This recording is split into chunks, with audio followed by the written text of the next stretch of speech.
الأمين وعلى آله وصحبه أجمعين ومن تبعهم بإحسان إلى يوم الدين أما بعد فأعوذ بالله السميع العليم من الشيطان الرجيم بسم الله الرحمن الرحيم إن المسلمين والمسلمات والمؤمنين والمؤمنات والقانتين والقانتات والصادقين والصادقات والصابرين والصابرات والخاشعين والخاشعات والمتصدقين والمتصدقات والصائمين والصائمات والحافظين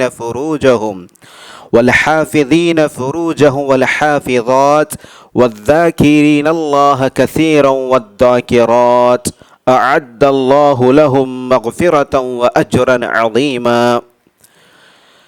సర్వ స్తోత్రాలు, పొగడ్తలు, ప్రశంసలు సకల లోకాల సృష్టికర్త, పరిపోషకుడు, తీర్పు దినానికి యజమాని అయిన అల్లాహ్ అజ్జా వ జల్లాకు మాత్రమే శోభిస్తాయి. ఆయనే సకల చరాకోటిని కేవలం 6 రోజుల్లో సృష్టించాడు. ఆ తర్వాత అర్ష్ పైన ఉండి సమస్తాన్ని పరిపాలిస్తున్నాడు, పోషిస్తున్నాడు. మన సన్మార్గం కొరకు ఎంతమంది ప్రవక్తలను అల్లాహ్ అజ్జా వ జల్లా ఈ భూమిపైకి అవతరింపజేశాడు, పంపించాడు. వారందరిపైన ప్రత్యేకంగా చిట్ట చివరి ప్రవక్త, అంతిమ దైవ ప్రవక్త ముహమ్మద్ రసూలుల్లాహ్ సల్లల్లాహు అలైహి వసల్లం వారిపై అల్లాహ్ తఆలా యొక్క శాంతి శుభాలు, కారుణ్యాలు వర్షించుగాక. అల్లాహుమ్మ సల్లి అలా ముహమ్మది వ అలా ఆలి ముహమ్మది వ బారిక్ వసల్లిం. గౌరవనీయులైన ఇస్లామియా సోదరిమణులారా, తల్లులారా, అక్కల్లారా, చెల్లెలారా, అల్హమ్దులిల్లా అల్లాహ్ అజ్జా వ జల్లా యొక్క అనుగ్రహము ఈరోజు మనందరము కూడా రోజుల్లో అల్లాహ్ తఆలా ఏవైతే దినములు, రోజులు సృష్టించాడో వాటన్నింటిలోకెల్లా అతి ఉత్తమమైన రోజు శుక్రవారం రోజు జుమా. ప్రవక్త సల్లల్లాహు అలైహి వసల్లం గారు తెలియజేశారు, ఏదైతే సూర్యుడు ఉదయించే దినాలు ఉన్నాయో, పగలు ఉన్నాయో, అందులో శుక్రవారం జుమా రోజు చాలా శ్రేష్టమైంది అల్లాహ్ దగ్గర అని. అలాంటి జుమా రోజున జుమా ప్రసంగాన్ని మనం ముగించుకొని మళ్ళీ కొన్ని మాటలు మనం వినడానికి అల్హమ్దులిల్లా ఇక్కడ ఈ యొక్క ఇంటిలో మనం ఏదైతే సమావేశమయ్యామో అల్లాహ్ అజ్జా వ జల్లా యొక్క అనుగ్రహము, అల్లాహ్ సుబ్హానహు వ తఆలా ఈ కుటుంబీకులకు, మరి ఎంతమంది అయితే మా సోదరిమణులు వచ్చారో వారందరికీ పైన అల్లాహ్ అజ్జా వ జల్లా తన కరుణా కటాక్షాలను, శుభాలను కురియుగాక. ఈ రోజున ఇన్షాల్లా స్త్రీ మూర్తులకు సంబంధించినటువంటి ఒక గొప్ప వాక్యము, ఆ ఒక్క వాక్యంలోని అతి ముఖ్యమైన విలువైన విషయాలను ఇన్షాల్లా సంక్షిప్త సమయంలో మీ ముందు ఉంచే ప్రయత్నం చేస్తాను. అల్లాహ్ సుబ్హానహు వ తఆలా ఖురాను గ్రంథంలో ఎన్ని ఆజ్ఞలు అయితే ఇచ్చాడో, యా అయ్యుహన్నాస్ అని లేదా యా అయ్యుహల్లదీన ఆమను అని ఏ ఆజ్ఞలు అయితే ఖురాన్లో అల్లాహ్ సుబ్హానహు వ తఆలా ఇచ్చాడో అందులో పురుషులతో పాటుగా స్త్రీలు కూడా వస్తారు. ఇప్పుడు అల్లాహ్ సుబ్హానహు వ తఆలా ఖురాను గ్రంథంలో మొట్టమొదటి ఆజ్ఞ, అల్లాహ్ అజ్జా వ జల్లా ఖురాను గ్రంథంలో క్రమం ప్రకారంగా ఇచ్చిన మొట్టమొదటి ఆజ్ఞ, మొట్టమొదటి సూర ఏంటండి ఖురాన్లో? సూర ఫాతిహా తర్వాత రెండవ సూర ఏంటండి? సూరతుల్ బకరా. కాబట్టి ఫాతిహాలో మనం అల్లాహ్ను ఏ విధంగా వేడుకోవాలి అనే ఒక ప్రార్థన మనకు నేర్పబడింది.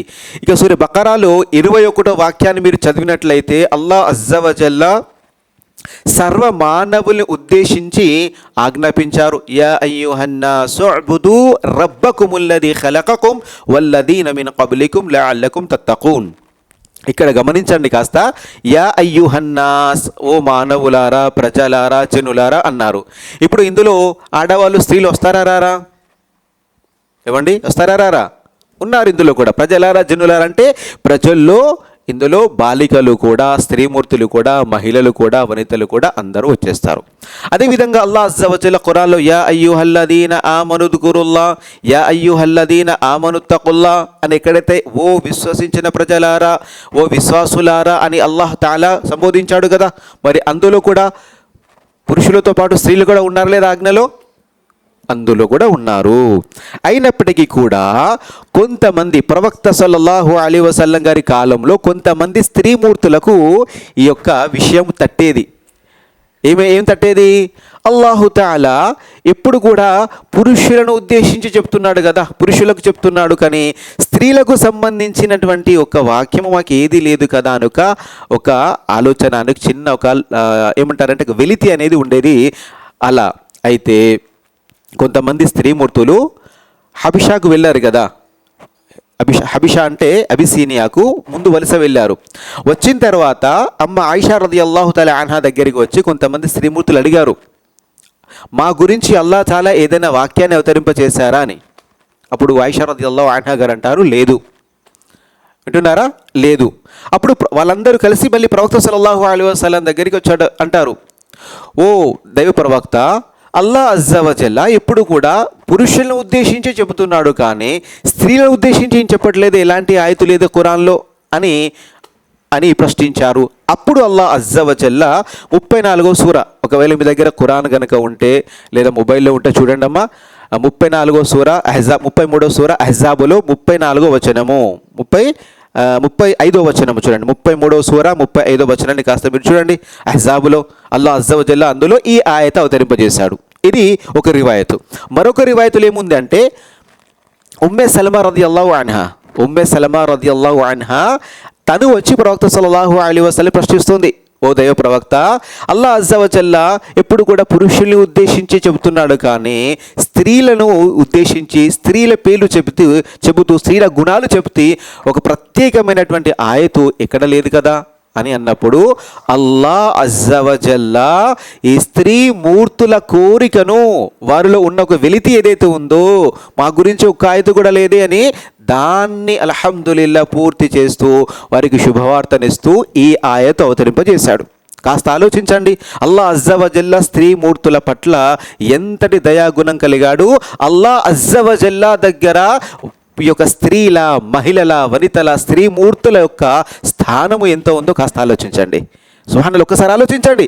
సహాబీ గారు ప్రవక్తతో అనగా అల్లాహ్ అజ్జా వజల్లా అక్కడ నుండి ఆయతలు అవతరింపజేశాడంటే అల్లాహ్ తాలా ఎంతగా మహిళలను ఇష్టపడతాడు, మరి మహిళలను ఏ ఒక ఆజ్ఞ ఇచ్చాడో కాస్త ఆలోచించండి. మరి అల్లాహ్ అజ్జా వజల్లా ఏ ఆయత ఇచ్చాడు? అదే అల్హమ్దులిల్లాహ్, ఇదే ఇన్నల్ ముస్లిమీన వల్ ముస్లిమాత్, నిస్సందేహంగా ముస్లిం పురుషులు, ముస్లిం స్త్రీలు.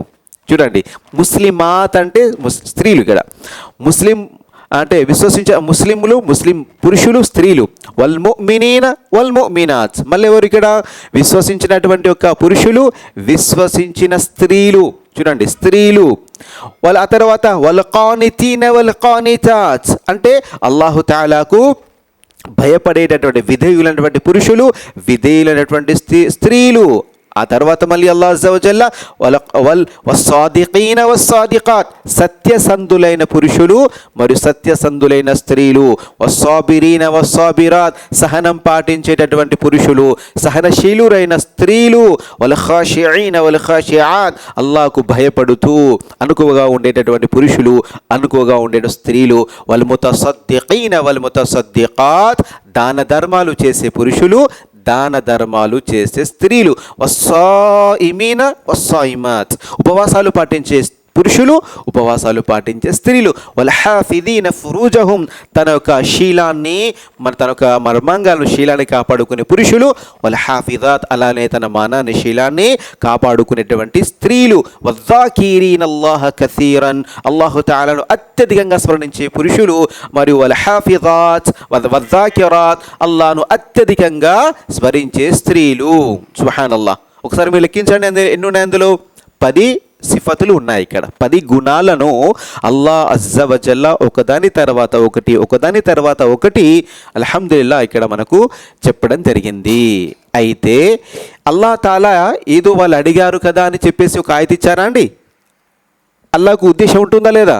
సుబ్హానల్లాహ్, అల్లాహ్ అజ్జా వజల్లా వారి యొక్క కోరికను కూడా మన్నిస్తూ మరియు శుభవార్తనిచ్చాడు.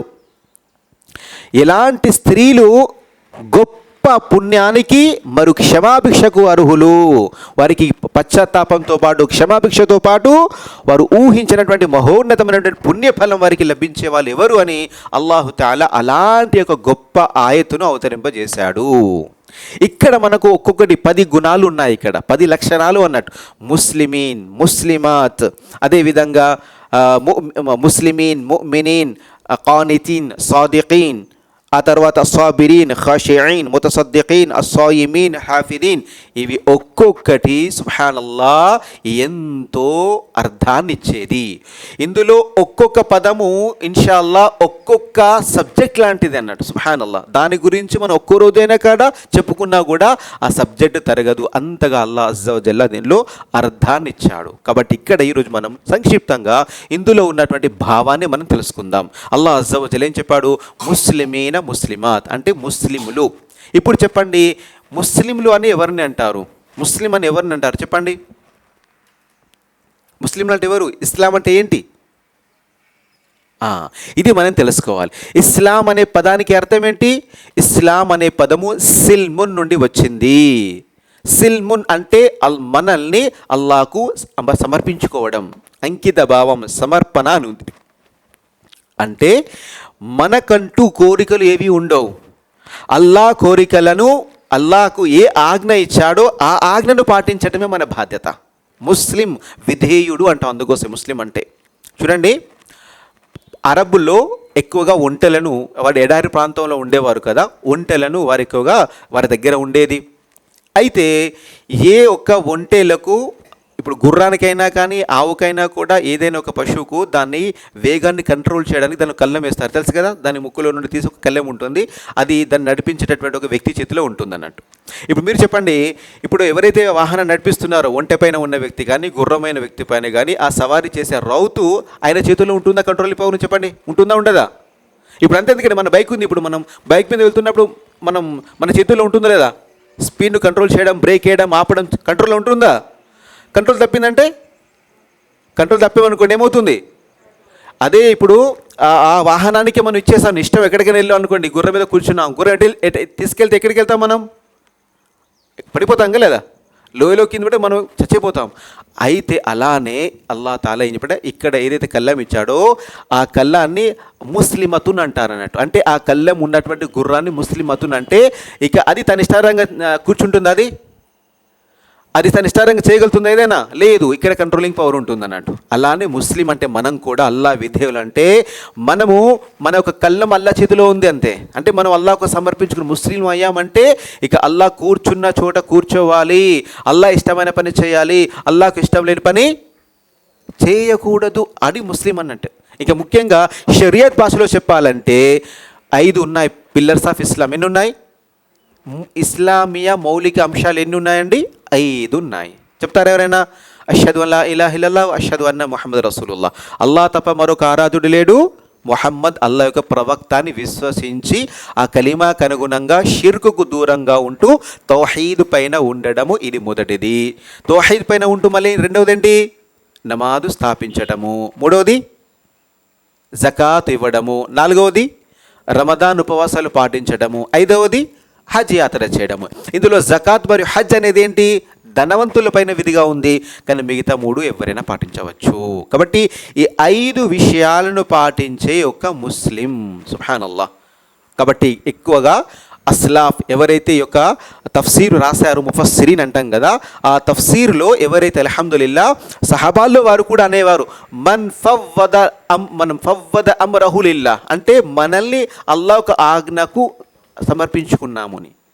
అందుకోసమే సిల్మున్ అంటే అర్థం అదే వస్తుంది. చూడండి, సూరే బకరాలో 208 ఒక వాక్యాన్ని చూడండి మీరు. అల్లాహ్ అజ్జా వజల్ ఏమంటున్నారు?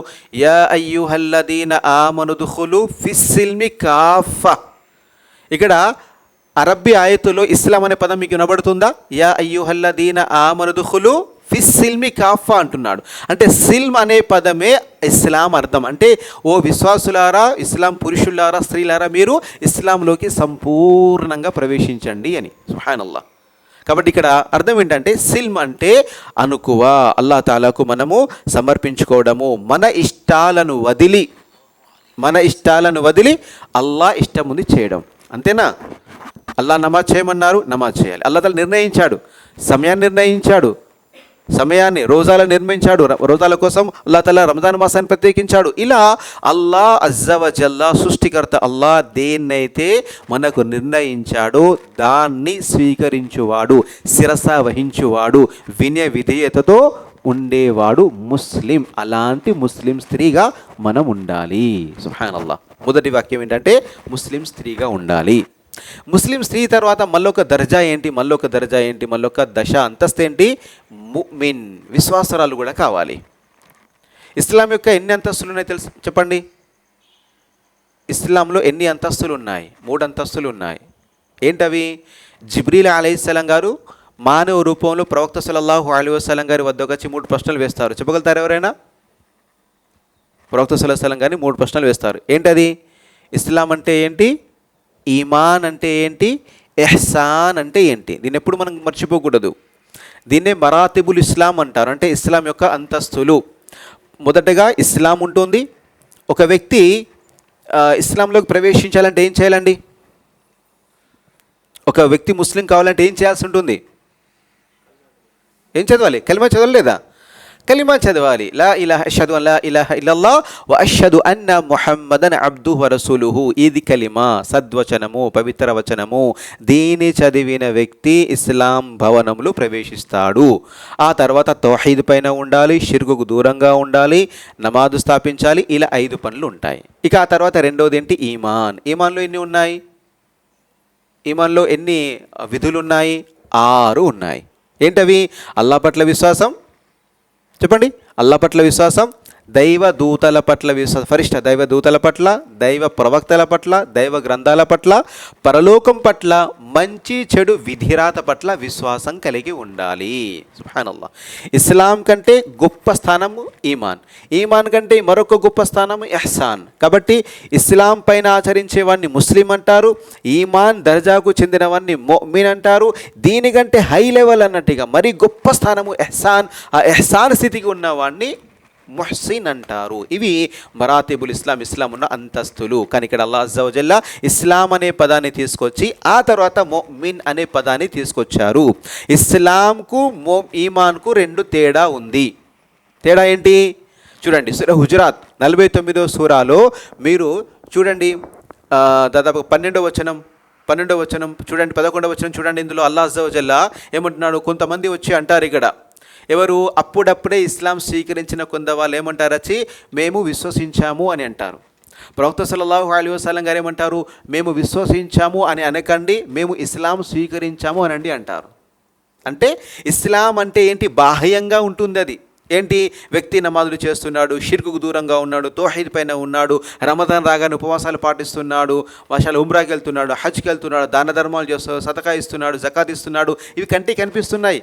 కాబట్టి ఏంటి? ఇస్లాం. మరి ఈ ఈమాన్ విశ్వాసులము మోమిన్లు అనకండి ప్రవక్త ఎందుకన్నాడు? ఎందుకంటే ఈమాన్ అనేది లోపల ఉంటుంది, శరీరం లోపల ఉంటుంది, మనస్సులో ఉంటుంది.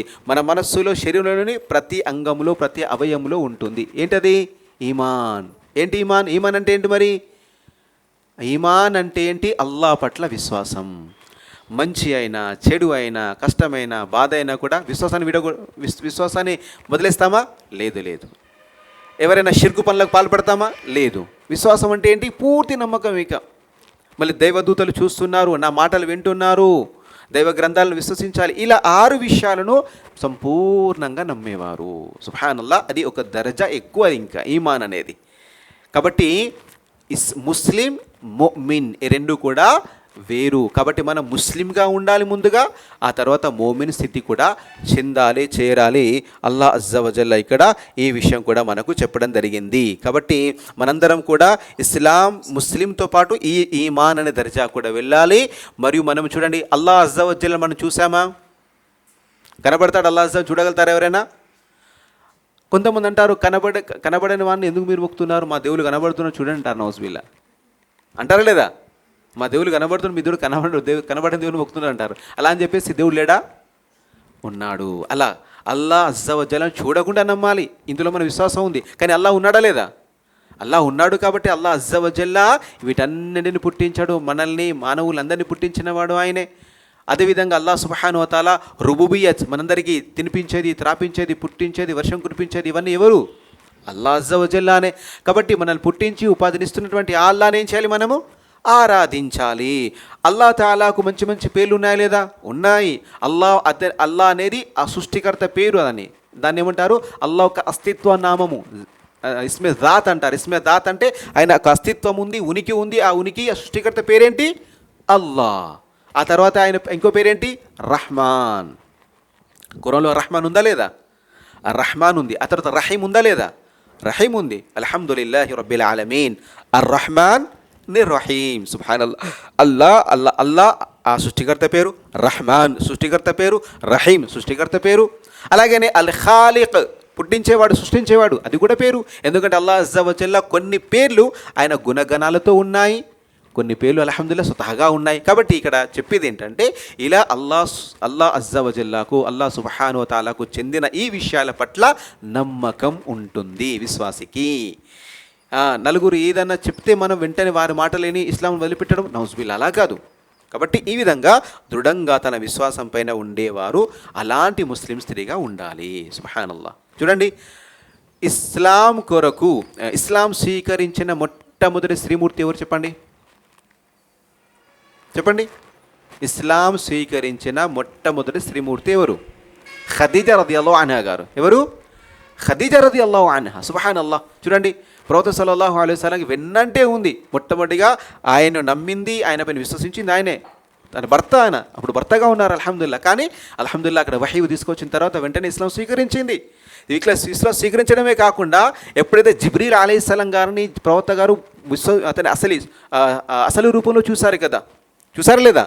అది చూసి భయపడ్డారు. ఎందుకంటే ఎప్పుడు కూడా ఫరిష్టని ఎవరు చూడలేదు, దైవదూతను ఎవరు చూడలేదు. అందులో దైవదూతల నాయకుడు 600 రెక్కలున్న ఆ జిబ్రీల్ అలైహిస్సలాం గారు కేవలం ఒక్క రెక్క ఇప్పితే ఈ పూర్తిగా తూర్పు పశ్చిమలంతా ముగిసిపోయి ఒక్కరే ఆకాశంలో కనబడుతున్నారు. అలాంటిది ప్రవక్త ఎలా అవుతుంది? వెంటనే భయపడి ఇంటికి వచ్చారు. చూడండి, అల్హమ్దులిల్లాహ్ ప్రవక్త గారికి చాలా ఓదార్పునిచ్చి అంతే వరకా బిన్ నౌఫల్ తన యొక్క బాబాయ్ కుమారుడు ఉంటాడు, గొప్ప ఆయన ధార్మిక జ్ఞానం కలిగిన వ్యక్తి, అతని వద్దకి తీసుకెళ్తుంది. అప్పుడు జరిగిందంతా చెప్పిన తర్వాత ప్రవక్త గారు ఆ వ్యక్తి ఏమంటారు?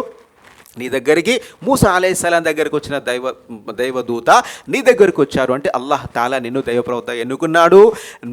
మిమ్మల్ని మీ యొక్క బంధువులు, కుటుంబీకులు, మీ గ్రామస్తులు మిమ్మల్ని బహిష్కరిస్తారు. ఆ రోజు కనుక నేనుంటే మీకు సహకరిస్తాను అన్నారు. కాబట్టి సుబ్హానల్లాహ్. చూడండి, ఖదీజా రదియల్లాహు అన్హా గారు విశ్వసించారు. విశ్వసించడమే కాకుండా అన్నింటికి తోడుగా ఉంది. తన దగ్గర ఉన్న ధనాన్ని మొత్తం ప్రవక్త సల్లల్లాహు అలైహి వసల్లం అర్పించింది. ఇక్కడ చెప్పే ఉద్దేశం ఏంటంటే, స్త్రీమూర్తులారా మీరు కూడా అలా అల్హమ్దులిల్లాహ్ పూర్తిగా విశ్వాసంలో ధీటుగా ఉండిపోయి స్థిరంగా ఉండి మీరు మీ భర్తల్ని, మీ సంతానాన్ని, మీ కుటుంబంలో ఉన్న వాళ్ళని అలా మలచాలి. ఇక్కడ చెప్పే ఉద్దేశం అదే. ఇందులో ఉన్న ఒక్కొక్క గుణాన్ని మనలో ఇన్షాల్లా అలవరుచుకొని దాన్ని మన ఇంట్లలో ముందుగా స్థాపించే ప్రయత్నం చేయాలి. చూడండి, అదేవిధంగా కానితీన్ అంటే అల్లాహకు భయపడేది. సుబ్హాన్, అల్లాహకు భయపడేది. ఎందుకంటే ప్రవక్త సల్లల్లాహు అలైహి వసల్లం గారు ఏం చెప్పారు? కుల్లుకుం రాయిన్ వ కుల్లుకుం మస్ఊలు అన్ రాయియతి. అంటే ప్రతి వ్యక్తి కూడా అతడు కూడా బాధ్యుడు, ప్రతి ఒక్క జిమ్మెదార్ అంటారు, బాధ్యుడు అన్నట్టు అతని బాధ్యత గురించి అల్లాహ్ తాలా ప్రశ్నిస్తాడు. ఇప్పుడు మన ఇంటికి యజమాని ఎవరు చెప్పండి? తండ్రి అంటాం మనం. ఇంటికి యజమాని ఎవరు? ఇక్కడ తండ్రి ఉంటాడు. తల్లిదండ్రులు ఇంటికి తండ్రి కూడా, భర్త కూడా యజమానియే, మరియు భర్త తల్లి కూడా యజమానియే. వారిద్దరు యజమానులు. అయితే భర్త పని ఏంటి? భర్త తనకు తాను ఈ యొక్క మన ఇంటిలో ధర్మాన్ని నెలకొల్పాలి. పిల్లలు నమాజ్ చదువుతున్నారా లేదా? భార్య నమాజ్ చదువుతుందా లేదా? అందరూ సమయాన్ని నమాజ్ చేస్తున్నారా లేదా? మా ఇంట్లో ఏమైనా చెడు కార్యాలు రావట్లేదు కదా? దువాలు, ఖురాన్ పఠనము, జికర్, ఇస్తిగ్ఫార్ లేదా మంచి మాటలు చెప్పుకోవడం, ఇలాంటివి జరుగుతున్నా లేదా అని పర్యవేక్షించడం ఇది భర్త పని, తండ్రి పని. అదేవిధంగా తండ్రి భర్త బయటికి వెళ్ళిపోతాడు పని కోసం, అప్పుడు పిల్లల బాధ్యత ఎవరిపైన ఉంటుంది?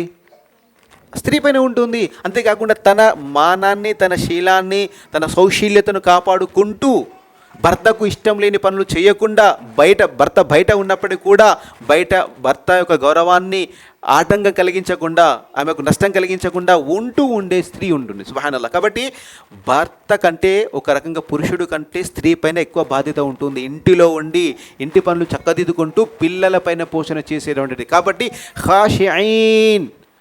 ఇంట్లో భర్త లేడు, బయటికి వెళ్ళిపోయాడు, ఇంట్లో మీరేం చేసినా భర్త చూస్తాడా? చూస్తాడా భర్త? చూడడు. భర్తకు తెలియకుండా మనం ఏమైనా పని చేసుకోవచ్చు అనుకుంటామా? నౌజుబిల్లా, లేదు. ఎవరు చూస్తున్నారు మనల్ని? చూస్తున్నా? ఇది. కాబట్టి ఇక్కడ భర్త అనుమతి లేకుండా ఏ పని చేయకూడదు. చూడండి, ప్రవక్త సల్లల్లాహు అలైహి వసల్లం చెప్పారు, ఒకవేళ నఫీల్ ఉపవాసాలు పాటించాలనుకున్న మీరు భర్త అనుమతి తీసుకోండి. డబ్బు కావాలన్నా లేదా ఏదైనా ఎవరికి ఏదైనా వస్తువులు ఇవ్వాలన్నా ఏదైనా కూడా అనుమతి ఉండాలి. భర్తకు అవిధేయత చూపకూడదు. కాబట్టి ఖాషియైన్ ఒకటి ఏంటంటే అల్లాహకు భయపడుతూ ఉండాలి, భర్తకు విధేయత చూపుతూ ఉండాలి. కాబట్టి ఎవరు ఉన్నా లేకున్నా అల్లాహ్ తాలాతో భయపడుతూ ఉండాలి. ముఖ్యంగా కుటుంబంలోని పిల్లల పరిరక్షణ ఇదంతా కూడా చాలా ప్రభావం తల్లిపైన ఉంటుంది. తల్లిని చూసి పిల్లలు నేర్చుకుంటారు, తల్లిని చూసి పిల్లలు నేర్చుకుంటారు. హసన్ హుస్సేన్ రదియల్లాహు అన్హుమా. హసన్ హుస్సేన్ ఎవరి సంతానం అండి? ఎవరు? ఫాతిమా మరియు అలీ రదియల్లాహు అన్హుమా గారి ఒక సంతానం కదా. మరి ప్రవక్త సల్లల్లాహు అలైహి వసల్లం మనవళ్ళు కూడా, అవునా? హసన్ హుస్సేన్ రదియల్లాహు అన్హుమా గారు ఏమంటున్నారు? తమ తల్లి ఫాతిమా గురించి ఏమంటున్నారంటే, సుబ్హానల్లా, మాకు స్పృహ వచ్చినప్పటి నుండి, మాకు బుద్ధి జ్ఞానాలు వచ్చినప్పటి నుండి మేము మా తల్లిని ఎప్పుడు కూడా తనను జికర్లో కానీ తిలావతులో చేయకుండా ఉండటాన్ని నేను ఎప్పుడు చూడలేదంటున్నారు. అల్లాహ్ అక్బర్. ఇది ఊరికి అన్నారు కదా, చూడండి, పిల్లలు చిన్నప్పటి నుండి తల్లిని చూస్తూ చూస్తూ చూస్తూ ఆ మాట అంటున్నారు. అంటే తల్లి చేసే ఒక గొప్ప మంచి పనికి ఎవరు సాక్ష్యంగా ఉన్నారు ఇక్కడ? వాళ్ళపైన ఎంత ప్రభావం పడుతుందో ఒకసారి ఆలోచించండి. అల్లాహు అక్బర్. ఎప్పుడు కూడా జికర్ చేస్తే తెలుసా, కానీ మనకి చేయట్లేదు. మనం స్త్రీలేంటి, మీరు ప్రతి పని చేస్తూ జికర్ చేయొచ్చు. ఏంటి ఒకసారి ఏం జరిగింది, మాలిక్ రదియల్లాహు అన్హు గారి యొక్క, మాలిక్ తెలుసు కదా, ఇమాం మాలిక్ గొప్ప పండితుడు, ముహద్దీస్ కూడా. ఇమాం మాలిక్ రదియల్లాహు అన్హు గారి యొక్క గురువు షాఫీ రహమతుల్లా అలై గారు తనకు ఒకసారి గురువు గారిని విందు కోసం, రాత్రిపూట భోజనం కోసం ఆహ్వానించారు. వింటున్నారా? అయితే ఇంటికి వచ్చిన తర్వాత గురువులు ఎక్కువ కూడా రాత్రిపూట కొద్దిగా బోధించేవారు. ఎందుకంటే వారు తహజ్జుద్ నమాజ్ రాత్రి ఎక్కువగా మేల్కొని హరీసులు వినేవారు, రాసేవారు, వారి తహజ్జుద్ నమాజ్ చదివేవారు. కాబట్టి వాళ్ళు చాలా మితంగా తినేవారు, లిమిటెడ్గా తినేవారు. కానీ ఆ రోజుల్లో షాఫీ రహమతుల్లా అలై గారు ఏం చేశారంటే, రోజు దినచర్యగా తినడం కంటే ఎక్కువగా భుజించారు. సుబ్హానల్లాహ్. అక్కడ ఉన్నటువంటి శిష్యులు ఆశ్చర్యపోతున్నారు, ఏంటి ఈరోజు గురుగారు లాగేస్తున్నారు, బాగా తినేస్తున్నారు అనుకున్నారు. కానీ ఇక ఉండపట్టలేక అడిగారు, గురుగారు మీరు కొద్దిగా మితంగా లిమిటెడ్గా తినేవారు, ఏంటి ఈరోజు మీరు ఎక్కువగా భోజనం చేస్తున్నారు అన్నారు. సుబ్హానల్లాహ్. అప్పుడు అడిగిన ప్రశ్న ఏంటో తెలుసా? ఈ భోజనం అండినటువంటి స్త్రీ, అమ్మాయి హాఫిదే ఖురాన్ అని అడిగారు. అర్థమైందా? ఈ వంట ఎవరైతే చేశారో ఆ వంట చదివిన ఆమె హాఫిద్ ఖురాన్ కదా, అంటే ఖురాన్ను కంఠస్థం చేసిన స్త్రీయా అని అడిగారు. అప్పుడు అంది, అవును, నా కూతురు ఖురాన్ కంఠస్థురాలు. అంటే ఏం చేసింది ఆమె? బిస్మిల్లా ఇలా భోజనం పెట్టింది, ఖురాన్ చదువుతూ ఉంది. సుబ్హానల్లాహ్. కానీ అది మన వల్ల అవుతుందా? అలాంటిది కావాలి మనం. ఏమండి, ఇస్లాంను ఇప్పుడు చూడండి, ప్రపంచం అంతా ముస్లిం కాలం కోరుకుందా? మీకు లేదా? ఉందా లేదా? ప్రపంచం కాకపోయినా కనీసం పూడూరులందరూ కూడా ఇస్లాం కావాలి, సంతోషంగా ఉండాలి, గొడవలు ఉండకుండా ఉండాలి, ప్రతి ఒక్క ముస్లిమా కోరిక ఉంటుందా లేదా? అది మన వల్ల అవుతుందా? కనీసం మన ఇంటిలోనే ఇస్లాం ఉండాలి, అది మన చేతుల్లో ఉందా లేదా? ఉందా లేదా? ఉంది. అది ముఖ్యంగా భార్య చేతిలో ఉంటుంది. ఇంకా ముఖ్యంగా చెప్పాలంటే, వింటున్నారా, భార్య చేతిలో ఉంటుంది. అల్లాహ్ అజ్జ వజల్ అంత స్థానం స్త్రీమూర్తికి ఇచ్చారు. కాబట్టి కనీసం అక్కడిక్కడే కాదు, మన ఇంట్లోనైనా ఇస్లామును మనం స్థాపిద్దాం. ఇన్షాల్లా ఇస్లాంను స్థాపిద్దాం. భర్త లేకపోతే భార్య లేపాలి, భార్య లేకపోతే భర్త లేపాలి, భార్య భర్త ఇద్దరికి పిల్లలు లేపాలి, ఫజర్ నమాజ్ లేపాలి, లేచి నమాజ్ చదువుకోవాలి ఇద్దరు కూడా. ఫజర్ తర్వాత ఇన్షాల్లా ఇంట్లోనే కూర్చొని జికర్ అస్కార్ చేయాలి, ఉదయం చదివే దువాలు ఉన్నాయి, ఖురాన్ కాసేపు చదువుకోవాలి. ఇవన్నీ మన ఇళ్ళలో లేవండి, లేవు. ఇవాళ ఉండాలి. ఇవి శుభాలు, ఇవి బరకతులు. దీనివల్ల మన ఇంట్లో శుభాలు కలుగుతాయి, మనకు వచ్చే వాపలు దూరం అవుతాయి. అన్నింటికంటే మించి అల్లాహ్ అజ్జ వజల్ల కారుణ్యం ఉంటుంది. సుబ్హానల్లాహ్. అన్నింటికంటే మించి అల్లాహ్ దృష్టిలో మనం ముస్లిం అవుతాం కదా. మనం ఎవరి కోసం చేయాలి ఇవన్నీ ఆచరణలన్నీ కూడా? అల్లాహ్ సుబ్హానహు తఆలా కొరకు చేయాలి కదా. ఆ అల్లాహ్ అజ్జ వజల్ల యొక్క చూపు మన పైన ఉంటుంది, దృష్టి మన పైన ఉంటుంది. అంతకు మించి ఇంకేముందండి? అల్లాహు అక్బర్. కాబట్టి ఇక్కడ చెప్పేది ఏంటంటే, కానితీన్ అంటే అల్లాహకు ఎప్పుడు భయపడుతూ ఉండాలి. అల్లాహు అక్బర్. ప్రవక్త సల్లల్లాహు అలైహి వసల్లం గారు నమాజ్ చదివించి ఇంటికి వెళ్ళారు. అమ్మ ఆయిషా రదియల్లాహు అన్హా గారు రోదిస్తున్నారు, ఏడుస్తున్నారు. అక్కడ ఎవరున్నారు? ఎవరు లేరు, ఇంట్లో కొత్తే ఉంది. ఏ ఆయిషా ఏమైంది, ఎందుకు ఏడుస్తున్నారు, ఏమైంది అని ప్రవక్త గారు అడిగారు. ఏ విషయం నిన్ను ఏడ్చే విధంగా చేసింది అన్నారు. అల్లాహు అక్బర్. ఒకసారి ఆలోచించండి, ఏకాంతం ఉన్న స్త్రీ ఏమని ఆలోచిస్తుంది చెప్పండి? నా భర్త రాగానే అది వండించి అది పెట్టాలి, ఇది పెట్టాలి, ఇవే మనం ఆలోచిస్తాం లేదా? పిల్లలు రాగానే స్నాక్స్ రెడీ చేయాలి, వాళ్ళు బట్టలు అది చేయాలి, ఇదే మన ఆలోచన ఉంటుందా లేదా? అరే ఆ పని మొన్న ఇంట్లో అది లైట్ ఖరాబ్ అయింది, వాషింగ్ మిషన్ ఖరాబ్ అయింది, అది ఇవన్నీ మనకు ఉంటాయి సుబ్హానల్లా. కానీ ఆయిషా రదియల్లాహు అన్హాకి ఏదీ లేదు సుబ్హానల్లా. ఆమె ఎందుకు ఏడుస్తుంది అని ప్రవక్త అడిగితే ఏమన్నారు, ప్రవక్త అని నమాజ్ చేసుకుని జిగర్ చేస్తూ నాకు నరకం స్వర్గం గుర్తొచ్చింది, నరకాన్ని తలుచుకొని ఏడుస్తున్నాను అంది. అల్లాహు అక్బర్. ఎక్కడ ఉన్నాం మనం? అసలు మనకు నరకం స్వర్గం అనే ఆలోచన మన మైండ్లోకి వస్తుంది? ఒకసారి ఆలోచించండి. అల్లాహు అక్బర్. మనం నమాజ్ చేస్తున్నాం కానీ దుఆ చేతులెత్తి వల్ల నా నరకం నుండి కాపాడు, స్వర్గాన్ని ఇవ్వు, అల్లాహుమ్మా ఇన్ని అస్అలుకల్ జన్న వ అఊదు బిక మినన్నార్ అని చదువుతున్నామా? ఒకసారి ఆలోచించండి. కాబట్టి మనం ఇలా దూరంగా ఉన్నాం, ప్రపంచంలో మునిగి ఉన్నాం, ఇస్లాంకు సంబంధం లేకుండా ఉన్నాం. ఏదో ఉన్నాము, చేస్తున్నాం, అలా కాదు. మనం పటిష్టంగా ఉండాలి. ఏ పని చేసినా పర్ఫెక్ట్ అంటాం కదా మనం. ఏ సమయానికి ఏ పని చేయాలని మనం ఇతరులకు చెప్తాం. అది ధర్మంలో ఉండాలి. కాబట్టి ఖానితీన్, నమాజ్ చేసినప్పుడు భయం ఉండాలి. నమాజ్ చేసినప్పుడు భయం, ఏ ఒక్క వ్యవహారం చేసిన భయం, మాట్లాడేటప్పుడు భయం, ఏ మాట ఎప్పుడు కూడా ఇతర వాళ్ళకు బాధ కలిగించకుండా, అంతకంటే మించి అల్లాహకు బాధ కలిగించకుండా ఉండాలి. కాబట్టి అల్లాహకు భయపడుతూ అనుకోవగా ఉండాలి. అది స్త్రీమూర్తుల యొక్క గుణము. ఇది విషయం చెప్పడం జరిగింది. అదే కాకుండా వస్సాదికీన్, సుబ్హానల్లా, దాన ధర్మాలు చేసేవాళ్ళు. చూడండి, ఇక్కడ ఇది కేవలం పురుషులే చేస్తారని కాదు, స్త్రీలు కూడా దాన ధర్మాలు చేసేవారు. ప్రవక్త సల్లల్లాహు అలైహి వసల్లం గారు ముఖ్యంగా ఈద్గా నమాజ్ చదివించిన తర్వాత, ఆ రోజుల్లో అంటే దూరంగా ఉండేది, ఆ రోజుల్లో మైక్స్ ఉండేది కదండి. ముందు పురుషులు కూర్చునేవారు, తర్వాత స్త్రీలు కూర్చుండేవారు. ప్రవక్త గారు పురుషులకు చెప్పిన తర్వాత స్త్రీల దగ్గరికి, వాళ్ళ దగ్గర పరద దగ్గరికి వెళ్ళి వాళ్ళకు సందేశం ఇచ్చేవాళ్ళు. అక్కడికి వెళ్ళిన తర్వాత ప్రవక్త గారు ఏం చెప్పేవారు, ఓ స్త్రీమూర్తులారా, మీరు అత్యధికంగా దాన ధర్మాలు చేయండి అని అన్నప్పుడు అందరూ కూడా అల్హమ్దులిల్లాహ్ ప్రవక్త గారికి దాన ధర్మాలు చేసేవారు. వారి దగ్గర ఉన్నటువంటి ఒక బంగారం ఉంగరం ఉంటే అది వేసేవారు, బంగారం గాజు ఉంటే అది వేసేవారు. ప్రవక్త చెప్పారు, దాన ధర్మాలు చేసేవారు. సుబ్హానల్లాహ్. చూడండి, పురుషులకు ఏ మాత్రం తీయకుండా ధీటుగా వాటికంటే ఎక్కువగా పుణ్యాలు సంపాదించుకునే మార్గాన్ని అల్లాహ్ మీకోసం పెట్టాడు. గుర్తుపెట్టుకోండి. సుబ్హానల్లాహ్. అది లేదు పురుషులే ముందు స్త్రీలు తర్వాత, లేదు.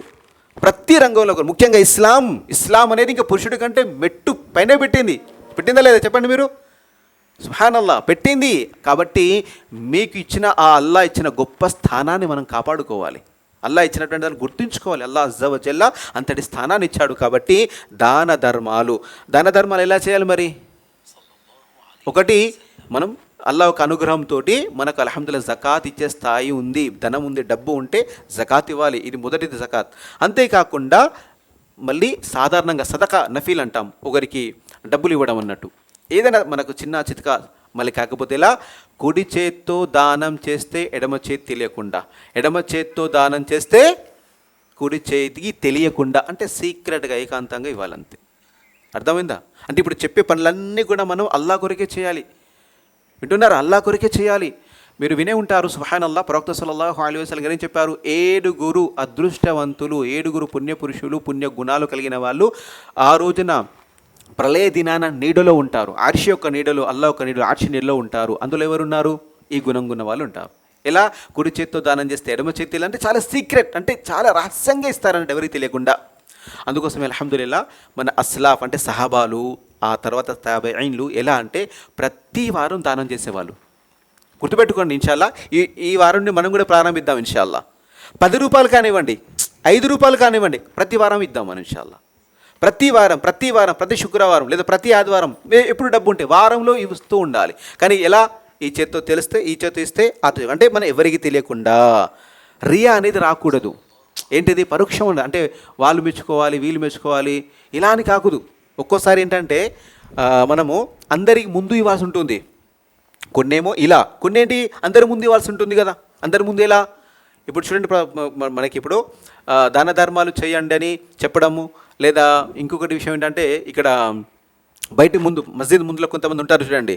ఇప్పుడు వారికి కొంతమందికి అందరూ చూస్తుండగా ఇవ్వాల్సి ఉంటుంది అన్నట్టు. ఇప్పుడు మనం ఎక్కడైనా మార్కెట్లో ఉండదు, మన ఇంటికి కూడా కొంతమంది ఆడవాళ్ళు వస్తుంటారు కదా, అప్పుడు మనం చూస్తూ ఇవ్వాల్సి. అయితే ఎలా బహిరంగ ఇవ్వబడ్డా లేదా రహస్యంగా ఇవ్వబడ్డా కూడా ఎప్పుడు అల్లాహ్ తాలాకు మనము ఇస్తున్నాము, అల్లాహ్ ప్రసన్నత కొరికే అనే ఉద్దేశంతోనే మనం ఇవ్వాలి. ఇది కూడా గొప్ప గుణము. ఇది ఇక అస్సాబురీన్, అతి ముఖ్యమైనది సహనం పాటించాలి, ఓపిక వహించాలి. సహనం, అస్సబురు అంటే బర్దాష్ట్ అన్నట్టు, అంటే దాన్ని భరించడం, దాన్ని యాక్సెప్ట్ చేయడం అన్నట్టు. వింటున్నారండి? సబర్, సహనం అంటే కష్టం ఏదైతే వచ్చిందో, బాధ వచ్చిందో, ఏదైనా ఆపద వచ్చిందో దాన్ని యాక్సెప్ట్ చేయడం, ముందు దాన్ని స్వీకరించాలి. ఇది ఎవరి తరపున వచ్చింది? ఎవరిస్తున్నారు మనల్ని ఎవరి పరీక్ష గురించి చేస్తున్నారు? అది అర్థం చేసుకోవాలి. దాన్ని మళ్ళీ యాక్సెప్ట్ చేసి ఏం చేయాలి? సహనం అంటే దాన్ని భరించాలి, ఓర్చుకోవాలి. ఎందుకంటే సహనం లేకుండా అసలు మనిషి మనుగడ చేయలేడు. సహనం చాలా అవసరం. సహనం లేకపోతే మనిషి ఒక్క నిమిషంలో తను నష్టపరుచుకుంటాడు, ఇతరులు నష్టం చేస్తాడు. అందుకోసం అల్లాహ్ తాలా సబర్ అనేది చాలా ముఖ్యం. అందుకోసమే మన గురువులు అహ్లె ఇల్మ్ పండితులు ఎలా చెప్పేవారంటే సబర్ షుకుర్. ఏంటి సబర్ షుకుర్ అంటే సహనం పాటించడము, కృతజ్ఞత తెలియచేయడము. అది ఒక బండికి 2 టైర్లు ఎలా ఉంటాయి, ఎడ్ల బండి తీసుకోండి, గుర్ర బండి తీసుకోండి, 2 టైర్లు ఎలా ఉంటాయో అదేవిధంగా ఒక పక్షికి 2 రెక్కలు ఎలా ఉంటాయో అలా మనిషి జీవితంలో కూడా ఇవి 2 రెక్కలాగా పనిచేయాలి. ఏంటి సబర్ షుకుర్ అంటే ఆపదలు, కష్టాలు, బాధలు వచ్చినప్పుడు ఏం చేయాలి? సహనం పాటించాలి. అల్హమ్దులిల్లాహ్ మనకు శుభవార్త వచ్చింది, లాభం కలిగింది, మన ఇంట్లో మంచి జరుగుతుంది, ఏం చేయాలి? అల్లాహకు కృతజ్ఞతలు తెలియచేయాలి. ప్రవక్త సల్లల్లాహు అలైహి వసల్లం గారు ఏం చెప్పారు? అజబన్ లి అమ్రిల్ ముమిన్ అంటే విశ్వాసి యొక్క వ్యవహారం చాలా విచిత్రంగా ఉంటుందండి. ఏంటది? వైన్ అసాబతుహు దర్రా అతడికి ఏదైనా చెడు కలిగినప్పుడు, నష్టం కలిగినప్పుడు ఏమంటారు? సబర ఫలహుల్ అజ్ర్ అతడు సహనం పాటిస్తాడు, ఆ సహనంలో అతడి కోసము పుణ్యం ఉంది. వైన్ అసాబతుహు సర్రా అంటే అతనికి శుభవార్త వచ్చింది, మంచి కలిగింది, అప్పుడు ఏం చేస్తాడు? షకర్ అతడు అల్హమ్దులిల్లా అంటారు, అల్లాహ్ కృతజ్ఞత తెలియజేస్తాడు, ఫలహుల్ అజ్రు అది అతని కోసం పుణ్యం కలిగిస్తుంది. కాబట్టి మనము సహనం అనేది చాలా ముఖ్యము. మరియు సహనం అనేది ఎప్పుడు? అస్సబరు ఇంద సద్మతిల్ ఊలా ఎప్పుడైతే కష్టం వచ్చిందో అప్పుడే దాన్ని మనం ఆహ్వానించి తట్టుకోవాలి. అర్థమైందా? ఏదైనా జరుగుతుందండి, 1-2 కాదు. పంట నష్టం కావచ్చు, పొలం నష్టం కానివచ్చు, ఆరోగ్య నష్టం కావచ్చు, మన ఇంట్లో ఎవరైనా మన బంధువులు చనిపోవడం కానివ్వండి, యాక్సిడెంట్ గురి ఏదైనా రావచ్చు. అల్లాహ్ అజ్జ వజల్ చెప్పారు కదా, రకరకాలుగా పరీక్షిస్తాం. అల్లాహ్ పరీక్షలన్నీ కూడా. ఇంకా అదేవిధంగా ఏమంటారు? 4 మాటలు అంటారు మనల్ని, చేస్తారా? కాబట్టి ఇవన్నీ కూడా మనకు పరీక్ష. అన్ని విషయాలు కూడా మనం సహనం పాటించాలి, చాలా ముఖ్యమైనది. వల ఖాషిఈన లిల్లాహ్ ఇక అల్లాహ్ తాలాకు భయపడుతూ ఉండాలి. అంటే చెడు చేయకూడదు, అల్లాహకు ఇష్టం లేని పనులు చేయకూడదు. స్త్రీల కొరకు 2 విషయాలు ఉంటాయి. పురుషుల కొరకు 2 విషయాలు ఏంటి? అతడు అల్లాహ్ తాలాను ఆరాధిస్తూ తల్లిదండ్రులకు సేవ చేయాలి, పురుషుడి పైన ఉంటుంది. ఆ స్త్రీ పైన ఏముంది? అల్లాహ్ తాలాను ఆరాధిస్తూ అల్లాహ్ మాటల్ని, అల్లాహ్ ఆజ్ఞల్ని శిరస వహిస్తూ భర్తకు విధేయత చూపాలి. ఇవి స్త్రీ పైన ఉంటుంది. కాబట్టి ఖాషిఈన లిల్లాహ్ వ ఖాషిఆత్ అంటే అల్లాహకు భయపడాలి. ఖుషూ ఖుదూతో నమాజ్ చేయాలి. ఖుషూ ఖుదూ అంటే ఏంటి? అనుకువ, విధేయత. నమాజ్ చేస్తే నమాజ్లో అల్లాహు అక్బర్ నిలబడగానే మనకు అన్నీ గుర్తొస్తాయి. ఇప్పుడు అయ్యో నేను ఆ పని చేయాలి కదా, ఈ పని చేయాలి కదా అన్నీ వస్తాయి లేదా మైండ్లో? అస్సలు అంటే అసలు మనం ఏదైనా పనులు గుర్తురాలంటే నమాజ్ చేయాలి. అట్లుంది ఇప్పుడు పరిస్థితి. నమాజ్ అల్లాహు అక్బర్ అనగానే స్టార్ట్ అవుతాయి. ఎట్లా స్టార్ట్ అవుతుందంటే అసలు నేను నమాజ్ తిప్పిన తర్వాత నాకు ఇన్ని పనులు ఉన్నట్టుగా లిస్ట్ 1, 2, 3, 4 అని వస్తుంటాయి లైన్లు. మన నమాజ్ అలా ఉంది. అల్లాహు అక్బర్. సహాబాల నమాజ్ ఎలా ఉండేది? అల్లాహు అక్బర్. వాళ్ళు అల్లాహు అక్బర్ నిలబడితే వాళ్ళ తలలపైన, భుజాలపైన పక్షులు వచ్చి వాలేవి. మనుషులపైన పక్షులు వచ్చి వాళ్తాయా? ఎక్కడైనా చూసారా మీరు? పక్షులు ఎక్కడ వాళ్తాయి? కట్టెలపైన, చెట్టెలపైన, ఏదైనా బొమ్మలు ఉంటే, విగ్రహాలు ఉంటాయి కదా, స్టాచ్యూ, వాళ్ళపైన అవుతాయి. అంటే వాళ్ళు ఖుషూ అంటే వాళ్ళు పూర్తిగా నమాజులు లీనమైపోయారు వాళ్ళు. అంటే కదలకుండా, ఏం చేయకుండా. అంటే పక్షులు సైతం ఏమనుకుంటున్నాయి, ఇక్కడ ఏదో బొమ్మ ఉంది, బొమ్మ మీద వచ్చి వాలేవి. సుబ్హానల్లాహ్. ఇది కథ కాదు, వాస్తవం ఇది. అల్లాహు అక్బర్. ఎవరికైనా యుద్ధములో, సహాబాకు యుద్ధములో ఏదైనా బాణం గుచ్చుకుంటే, వీపులో కానీ కాళ్ళ కానీ గుచ్చుకుంటే వాళ్ళు నమాజ్ నేను చేస్తాను, నమాజులో ఉండగా తీయండి అనేవాళ్ళు. ఎందుకంటే నమాజులో ఉండగా లీనమైపోయారు. వారికి ఏం కాదు, నమాజులో ఏం చదువుతున్నాము అనేది అల్లాహ్తో సంబంధం ఉండేది. బయట తన శరీరంతో ఏం జరుగుతుందో తెలియదు, వెంటనే బాణం లాగేసేవారు. అల్లాహు అక్బర్, సుబ్హానల్లాహ్. కాబట్టి ఇదంతా కూడా 1 రోజులో 2 రోజుల్లో రాదు. ఇది నేను చెప్పగానే నాకు రాదు, వినగానే మీకు రాదు. దీన్ని మనం తీసుకోవాలి. నేను ఇలా అవ్వాలి, నేను ఎలా అవ్వాలి? ఫాతిమా రదియల్లాహు అన్హా, ఆయిషా రదియల్లాహు అన్హా, ఖదీజా రదియల్లాహు అన్హా. అల్లాహ్ ప్రవక్త గారు ఏం చేశారు? నమాజు చదివితే గుండె ఇలా సౌండ్ వచ్చేదంట. ఇప్పుడు మనం ఏదైనా భయపడ్డప్పుడు మన గుండె ఎలా కొట్టుకుంటుంది? హార్ట్ బీట్ డబ్ డబ్ అని సౌండ్ వస్తుంది చూడండి. అది ఒక్కొక్కసారి మన పక్కన కూడా అర్థం, ఏంది ఇంత టెన్షన్ పడ్డామని. ఆ విధంగా టెన్షన్ ఖుషూ ఖుదూతో ఉండేది అన్నట్టు. సుబ్హానల్లాహ్. ఖుషూ ఖుదూ అంటే మన సహబాలు సలఫ్ ఏం చెప్పారంటే హరకత్ ఎక్కువ చేయొద్దు చేతులతో. మన పురుషులు ఏంటంటే గడ్డాన్ని సవరించుకుంటారు, టోపీ సవరించుకుంటారు. ఇలా కాదు. స్త్రీలు ఏం చేస్తారంటే ఊరిని చూసుకోవడం, లేకపోతే ఇవన్నీ ఏం చేయకూడదు అన్నట్టు. పూర్తిగా నమాజులో లీనమైపోవాలంతే. ఆలోచనలు వస్తాయి, ఔదుబిల్లా ప్రవక్త గారు చెప్పారు, ఆలోచనలు వస్తాయి. ఎందుకంటే ఒక ప్రత్యేకమైన శైతాన్ ఖబీస్ ఉన్నాడు మన కోసం నమాజుల్లో. ఉదుకూరు కదా అది గుర్తుపెట్టుకో, ఇది గుర్తెచ్చుకో అని ఎన్నో మనం మర్చిపోయినవన్నీ, ఎక్కడో పాత విషయం అది కూడా తీసుకొచ్చి పెడతాడు. మనకు పాత మిత్రులు, బంధువులు, చుట్టాలు, స్నేహితులు ఎక్కడ గుర్తొస్తారు? నమాజులో గుర్తొస్తారు. నా పరిస్థితి, మీ పరిస్థితి అదే. అయ్యో అది ఫోన్ చేయాలి కదా, 2 రోజులు 3 నెలలు అవుతుంది ఫోన్ చేయకుండా. అరే వాడు పైసలు ఇవ్వాలి కదా నాకు, అరే మొన్న ఆమె వచ్చి డబ్బులు తీసుకెళ్ళింది. ఇవన్నీ మన నమాజులో వస్తాయి. వాళ్ళకు నమాజులో ఇవన్నీ ప్రపంచం మర్చిపోతే మన నమాజులో ప్రపంచం అంతా మన ముందు ఉంటుంది. అంత తేడా ఉంది ఈ రోజుల్లో. కాబట్టి కొద్ది కొద్దిగా దీన్ని మనం జయించాలి. అంటే మనలో ఉన్న లోపాన్ని సవరించుకొని మనం ఇన్షాల్లా కొంచెం అప్డేట్ కావాలి. అప్డేట్ అవ్వడం అంటే ప్రపంచపరంగా కాదు. మా ఇంట్లో పీవీసీలు పిఓపి అంటారు కదా, ఇప్పుడు పిఓపి వచ్చింది. మా ఇంట్లో ముందు ఫ్యాన్ ఉండే, మా ఇంట్లో ఇప్పుడు ఏసీ వచ్చింది. ఇది అప్డేట్ కాదు, ప్రపంచంలో అవుతున్నాను. దీని పరంగా ఏముంది? అల్లా తాలా మనకు ఈ స్లాబ్ నుండి పిఓపి ఇప్పించాడు, అల్హమ్దులిల్లాహ్ ఫ్యాన్ ఉండే మాకు ఏసీ వచ్చింది. అల్లాకు మరింత కృతజ్ఞతలే చేయాలని అలా అప్డేట్ అవుతున్నావా? లేదే. అవుతున్నావా? లేదే. అప్డేట్ అవ్వడం అంటే ఏంటి? షుక్ర్ చేయడం అంటే ఏంటి? అల్లా తాలాకు మంచిన పనులు చేయాలి. మీ భర్త ఇప్పుడు మంచి ఒక బంగారం తీసుకొచ్చి అనుకోండి, సుబ్హానల్లా, ఆయనకు ఇష్టమైన వంటకాలు చేస్తారా, తిడతారా? ఒక మాట ఎవరైనా కూడా. ఇప్పుడు మన పిల్లలు కూడా మనకు సైకిల్ వచ్చి అనుకో, డాడీ థ్యాంక్ యూ డాడీ అని చెప్పేసి అతుక్కుంటాడు, మన ముద్దులు ఇస్తాడు. అడు ఒక 2 రోజులు మర్చిపోయాడు, సుబ్హానల్లా. కనీసం అదనే చేస్తున్నాం మనం. అల్హమ్దులిల్లాహ్ అని మనస్ఫూర్తిగా అల్లాతో గుర్తు అంటున్నావా? ఒక కన్నీళ్ళు కాచడం, అల్హమ్దులిల్లాహ్ ఏది లేదు, మళ్ళీ ఫీలింగే లేదు అసలు. ఇదంతా మా ఆయన కష్టపడి, మా ఆయన ఎంత కష్టపడుతున్నాం, మా పిల్ల ఇలా అంటున్నాం, కానీ ఇచ్చినటువంటి మర్చిపోతున్నాం. ఇలా ఉంది మన పరిస్థితి. అయితే మనకి ఇచ్చిన వాడికి నచ్చిన పనులు చేయాలి కదా. ఇప్పుడు మన భార్య ఇప్పుడు మన భర్త మనల్ని ప్రేమిస్తున్నాడు, మనం కలిసి మన పిల్లల్ని ప్రేమిస్తున్నాం, వారి కోసం ఎన్ని చేస్తున్నాం. మరి వాళ్ళు కదర్ చేయకపోతే నాకు కోపం వచ్చేది. మనం అరే నీకు ఇన్ని చేస్తే నువ్వు డాడీని అంటావా, అమ్మని అంటావా అని మనం అంటాం. అలాంటి పరిస్థితి మనం చేస్తున్నాం దేవుడి పట్ల మనం చేసినప్పుడు వాళ్ళు మనకు తిరగబడరా? అది జరుగుతుంది. కాబట్టి అల్లాహ్ పట్ల మనం అలా ఉంటే మనకు అలాంటి పరిస్థితి రాదు. కాబట్టి అల్హమ్దులిల్లాహ్ ఖాషియీన్ అంటే అల్లాహకు భయపడాలి. ఖుషూ ఖుదు అనేది అంటే వినమ్రత అనేది ఉండాలి. మన అనుకువ అనేది ఉండాలి. అనుకువ అల్లాహతో పాటుగా కాకుండా ఇతరులతో మాట్లాడేటప్పుడు కూడా అనుకువగా ఉండాలి. అల్లాహ్ తాలాను హైలైట్ చేయాలి, మనల్ని కాదు హైలైట్ చేయాల్సింది. చూడండి, మా ఆయన బయటికి వెళ్ళి ఇంత సంపాదించండి, మాకు ఇంత బంగారం, ఇవన్నీ నౌజుబిల్లా కొంతమంది చెప్పుకుంటారు. ఉదాహరణ చెప్తున్నాను, ఇలాంటివి కాదు. అల్లాహ్ అనుగ్రహం, అల్లాహ్ యొక్క దయ అంటే అనుకువ ఉండాలి. మన మాటల్లో మేము ఉన్న వాళ్ళవండి, మాకు ఇంత పరపతి ఉందని కాదు. ఎవరిది? అల్లాహ్ ఇచ్చాడు. కాబట్టి అల్లాహ్ ముందు, కాబట్టి ప్రజలతో మాట్లాడేటప్పుడు కూడా చాలా అనుకువగా, విధేయతగా మనం ఉండాలి. ఈ విషయం కూడా ఉంది. కాబట్టి ఇంకా రెండవది ఏంటి? వల్ ముతసద్దికీన్ ఇంతకుముందు అస్సాదికీన్ అంటే సత్యవంతులు అని. సాదికీన్ వచ్చింది కదా. సత్యవంతులు అంటే మనము ప్రతి వేళల్లో కూడా సత్యవంతులుగానే ఉండాలి, నిజం చెప్పేవాళ్ళుగా ఉండాలి. ఎలా? నిజం చెప్పేవాళ్ళుగా ఉండాలి, అబద్ధం చెప్పకూడదు. మనం ఎప్పుడు కూడా ప్రవక్త సల్లల్లాహు అలైహి వసల్లం గారు ఏం చెప్పారు?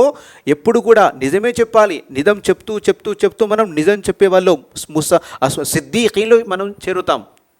ఏమండి? సిద్దీకీన్లో చేరుతాం. 4 గొప్ప దశలు ఉన్నాయి స్వర్గములో 4 కేటగిరీస్ ఉన్నాయి. ఏంటది? ముందుగా అల్ అంబియా, అందరికంటే ఎత్తులు ఎవరుంటారు స్వర్గంలో? దైవ ప్రవక్తలు ఉంటారా లేదా? అమినల్ అంబియాయి వస్సిద్దీకీన వషుహదాయి వస్సాలిహీన్, 4 దర్జాలను గుర్తుపెట్టుకోండి. అంబియా ముందుంటారు, ఆ తర్వాత సిద్దీకీన్ రెండవ దర్జా గుర్తుపెట్టుకోండి. సిద్దీకీన్ అంటే ఎవరు? ధర్మాన్ని ధృవీకరించిన వాళ్ళు. మన కంటికి కనిపించకుండా కూడా మనం ప్రవక్త చెప్పింది, అల్లాహ్ చెప్పింది నమ్మే వాళ్ళుగా అవ్వాలి. సమాధిలో శిక్షలు జరుగుతాయా లేదా? ఏమండి? సమాధిలో శిక్షలు ఉంటాయా లేదా? మనం చనిపోయిన తర్వాత మున్కిర్ నకీర్ వచ్చి ప్రశ్నిస్తారు, అక్కడ సమాధానం చెప్తే అల్హమ్దులిల్లాహ్, లేకపోతే శిక్షలు ఉంటాయా లేదా? ఇలా ప్రతిదీ ప్రవక్త గారు ఏమేమి చెప్పారో వాటన్నిటిని మనం ధృవీకరించాలి. అవి మనకు అర్థమవుతాయి. కొన్ని విషయాలు అర్థం కావు మనకు. ఏంటి అర్థమవుతాయా?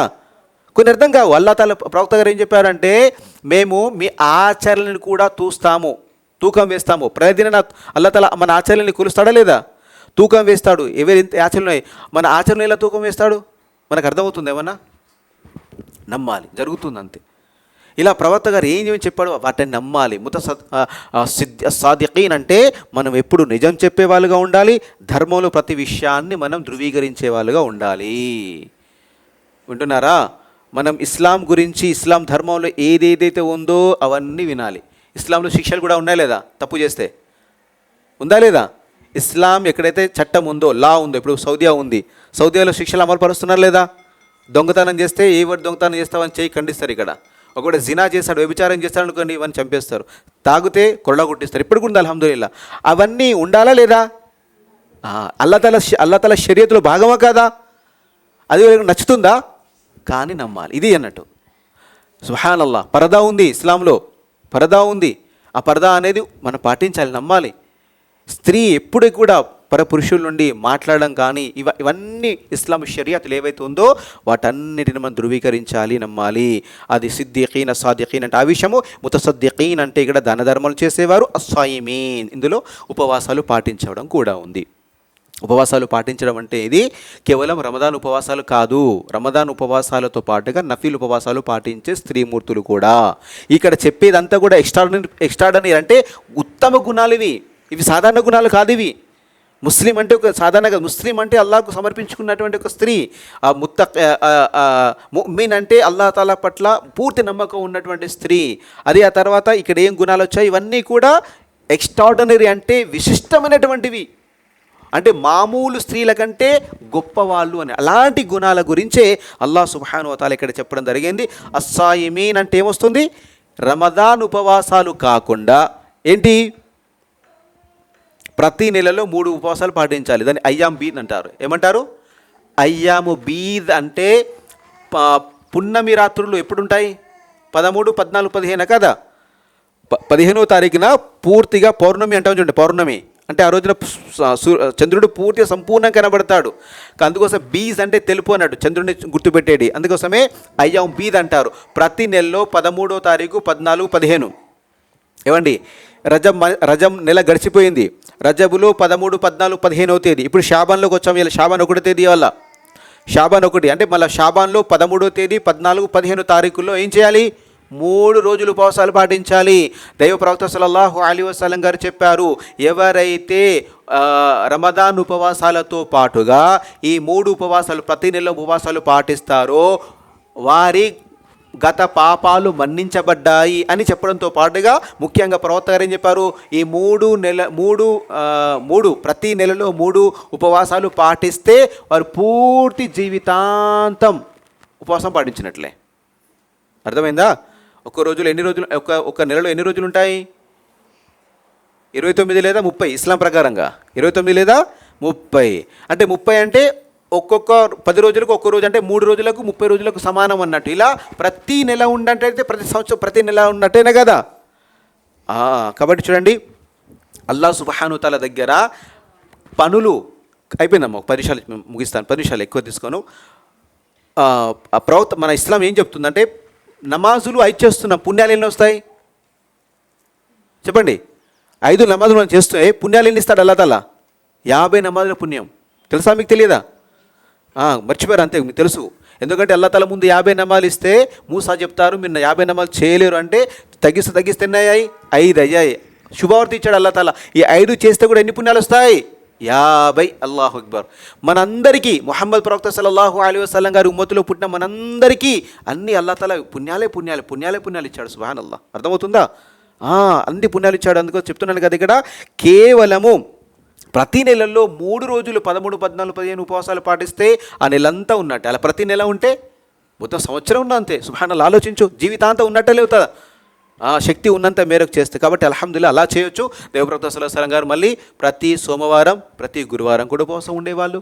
అంతేకాకుండా షవ్వాల్లోని 6 రోజులు. ఇలా మనము ఫర్దుతో కాకుండా సున్నతు నఫీల్ ఏవైతున్నా వాటి ఉపవాసాలు కూడా పాటించాలి. ఇక అస్సలు ఇదేంటి? వల్హాఫిదీన ఫురూజహుం. ఒక ముస్లిమా, ఒక ముమినా గీరత్ పౌరుషం, రోషం కలిగి ఉంటుంది. నౌజుబిల్లా అక్రమ సంబంధం పెట్టుకోవడం కానీ, వ్యభిచారం చేయడం కానీ నౌజుబిల్లా చేస్తుందా? నౌజుబిల్లా ఎప్పటికీ కుదరదు అన్నట్టు. వల్హాఫిదీన ఫురూజహుం. కానీ అల్లాహ్ అజ్జ వజల్ ఈ విషయం కూడా చెప్పడం జరిగింది. అంటే ఆమె శౌశీల్యాన్ని కాపాడుకుంటుంది. అంటే శౌశీల్యం అంటే ఇక్కడ పరాయి పురుషుడితో కూడా మాట్లాడదు. అల్లాహు అక్బర్. మాట్లాడకుండా ఉంటుంది. చూపించడం కాదు. ఈ రోజుల్లో నౌజుబిల్లా కొంత బురకలు కూడా హాయిగా తిరుగుతున్నారు. నౌజుబిల్లా అలాంటి వాళ్ళు ఈ ఈ కేటగిరీలోకి వస్తారని నౌజుబిల్లా నెవర్, ఎప్పటికి రారు. కాబట్టి ఇంత పవిత్రంగా ఉండాలి మనం. బయటికి వెళ్ళేటప్పుడు కూడా పరదా పాటిస్తూ ముఖం చూడకుండా మనకు చేతులు గ్లౌజులు కళ్ళకి సాక్సులు మ్యాక్సిమం పాటించాలి అలా. కాకపోతే తప్పని పరిస్థితుల్లో అల్లా మనకు అది వెసలు ఇచ్చాడు, మన చేతులు కానీ కాళ్ళు కనబొచ్చు అని, కానీ ఆ విధంగా ఉండాలి. మన మాటలు కానీ మాట్లాడేటప్పుడు కానీ పరపురుషుతో మాట్లాడకుండా ఉండాలి. మనము ఇంట్లో పరదా పాటిస్తూ ఉండడము, తమ యొక్క మానాన్ని శీలాన్ని శౌచాలను కాపాడుకోవడము, అదేవిధంగా స్త్రీలు కూడా. కాబట్టి ఇలా చేయకూడదు, తన యొక్క మానాన్ని కాపాడుకోవాలి, చెడుకు చేయకూడదు. ఇక చివరిది వద్దాకిరీనల్లాహ దాకిరాత్, అల్లాను ఎప్పుడు స్మరిస్తూ ఉండాలండి, జికర్ చేస్తూ ఉండాలండి.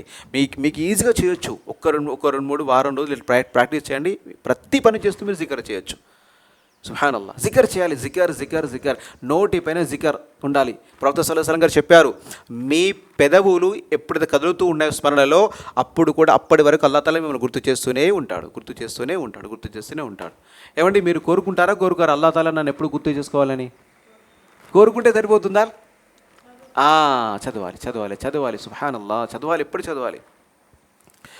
ఒక విశ్వాసికి అల్లాహ్ ఎంత గొప్ప అనుగ్రహం ఇచ్చాడండి. అర్షు పైన ఉన్న అల్లా ఇక్కడెక్కడో ఈ చిన్న గ్రామంలో మనం ఇంటి పని చేసుకుంటూ సుబ్హానల్లా అంటే అక్కడ అల్లా తాలా గుర్తు చేసుకుంటాడు. పూడూరులో ఉన్న ఈ ఇంట్లో ఉన్న ఈ స్త్రీ నన్ను గుర్తు చేస్తుంది అంటున్నాడు. అల్లాహు అక్బర్, ఎంత గొప్ప విషయం ఇది. అల్లా తాలా తనను స్మరించే దాసుడిపైకి దృష్టి సారిస్తున్నాడు. ఇంతకంటే గొప్ప అదృష్టం ఇంకేముంటుందా? వాళ్ళ దృష్టిలో పడాలి, వీళ్ళ దృష్టిలో పడాలి, నా దోస్త్ ఎమ్మెల్యే, నా కౌన్సిలర్, నాకు తెలిసినోడు, ఇవేం పనికొస్తాయా? అరే వీళ్ళంతా ఎంత! అల్లాహు అక్బర్, సకల లోకాల ప్రభువు అల్లా తాలా స్మరిస్తున్నాడు, అల్లా దగ్గర గుర్తు చేసుకోవడం, అల్లా దృష్టిలో పడడం, ఇది గొప్ప. కానీ మనది ఏంటంటే మన విశ్వాసం తక్కువ ఉంది కాబట్టి మనంతా ఇందులో పడి ఉన్నాం. లేదు, ఇవన్నీ వద్దు. కేవలం మనం అల్లా ఒక స్మరణలో, అల్లా ఒక జికర్లోనే మన జీవితం గడపాలండి. సుబ్హానల్లాహ్, ఎప్పుడు కూడా ఎన్ని ఉన్నాయి తెలుసా జికర్లో? సుబ్హానల్లాహ్, అల్హమ్దులిల్లాహ్, వలా ఇలాహ ఇల్లల్లాహ్, అల్లాహు అక్బర్, వలా హౌల వలా ఖువత ఇల్లా బిల్లాహ్, సుబ్హానల్లాహి వబిహమ్దిహి, సుబ్హానల్లాహిల్ అజీమ్ వబిహమ్దిహి, లా ఇలాహ ఇల్లల్లాహ్ వహ్దహు లా షరీక లహ్, లహుల్ ముల్కు వలహుల్ హమ్దు వహువ అలా కుల్లి షైఇన్ ఖదీర్, అల్లాహుమ్మ ఇగ్ఫిర్లీ వతుబ్ అలైహి, అస్తగ్ఫిరుల్లాహుల్ అజీమ్ అల్లదీ లా ఇలాహ ఇల్లా హువల్ హయ్యుల్ ఖయ్యూమ్ వఅతూబు ఇలైహి. ఎన్ని జికర్లు ఉన్నాయి? ఒక్కొక్క జికర్కి ఒక్కొక్క గొప్ప పుణ్యాలు ప్రవక్త గారు చెప్పారు. సుబ్హానల్లాహ్, అల్హమ్దులిల్లా, ఈ రెండు పదాలు పలికితే తమ్ల అతిల్ మీజాన్ అన్నారు. ప్రవక్త సల్లల్లాహు అలైహి వసల్లం అన్నారు, ఈ భూమి ఆకాశాలు ఎంత దూరం ఉన్నాయో అదంతా పుణ్యాలతో అల్లా అజ్జ వజల్ నింపేస్తాడు. సుబ్హానల్లాహ్ బిహమ్దిహి, సుబ్హానల్లాహిల్ అజీమ్, ఇవి రెండు అల్లాహకు అత్యంత ఇష్టమైనటువంటివి. మన నోటిపైన చాలా సులువైనవి, కానీ త్రాసులో చాలా బరువైనవి. ఇవన్నీ ఉన్నాయి. ఇవన్నీ ఎందుకోసం చెప్పడం? మనం చదవాలి అని. ఒక పని చేస్తూ ఒక జికర్, అస్తగ్ఫిరుల్లాహ్ చదివితే ఇక నీకు ఎన్ని పుణ్యాలంటే అన్ని పుణ్యాలు కాదు, అల్లాహ్ అజ్జ వజల్ల మిమ్మల్ని ధనవంతులను చేస్తాడు, సంతానం కలిగిస్తాడు, అన్ని లాభాలు ఉన్నాయి అస్తగ్ఫిరుల్లాహ్ చదవడంలో. సుబ్హానల్లాహ్, ఒక్కొక్క జికర్కి ఒక్కొక్క సబ్జెక్ట్ పరంగా ఒక్కొక్క గంట మనం ప్రసంగం చేయవచ్చు. అంతా అల్లాహ్ అజ్జ వజల్ల అనుగ్రహం వల్ల ఖురాన్ హదీసులు అంతా ఒక మెటీరియల్ ఉంది, అంత సబ్జెక్ట్ ఉంది. కాబట్టి మనం చదవాలి.